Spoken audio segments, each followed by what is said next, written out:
We open with the flag ceremony. This is Troop 6 of the Boy Scouts of America. Our posts the colors.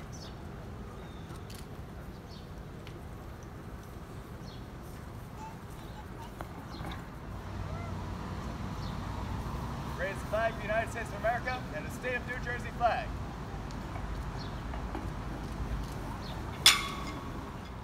Please join me in the Pledge of Allegiance. Councilman Lace is the liaison to the Birthplace and Birthplace, and I've asked him to make a few comments for this afternoon's event. So I'm going to hand it over to him. And thank you everyone for coming out today.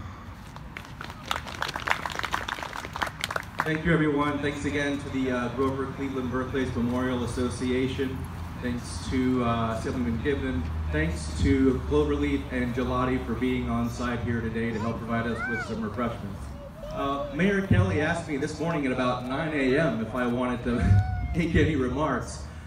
So I spent the last couple hours trying to jot down some thoughts about the Declaration and Independence Day, because I thought that might be a little more helpful than just talking about how awesome it was that the United States defeated England in women's soccer the other day.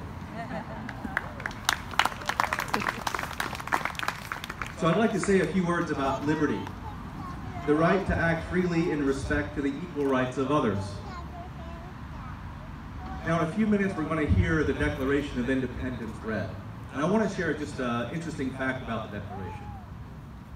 When Jefferson drafted the Declaration of Independence in 1776, he drew inspiration from the writings of John Locke. In his book, Two Treatises on Government, Locke argued that there were three rights that were natural to human beings: life, liberty, and property. Jefferson agreed that these were natural rights, but when he wrote the Declaration, he wanted to convey the idea that America is about something bigger, not merely about accumulating stuff, as necessary as that may be.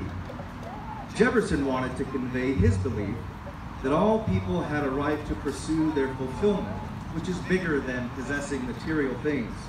So he wrote that we are endowed by our Creator with the inalienable rights of life, liberty, and the pursuit of happiness. For Jefferson, America would be the land where people would be free to develop their talents and character and become more fully human. This idea of life, liberty, and the pursuit of happiness cost the Reverend James Caldwell and the other colonists who fought in the Revolutionary War their lives.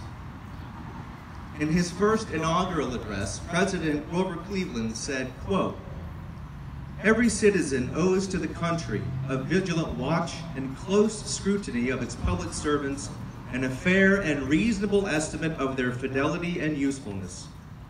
Thus is the people's will impressed upon the whole framework of our civil polity, municipal, state, and federal. And this is the price of our liberty and the inspiration of our faith in the Republic." End quote. Vigilant watch and close scrutiny of our government. As we celebrate our independence as Americans, I believe Grover would want to remind us that this is the price we all must pay for our liberty.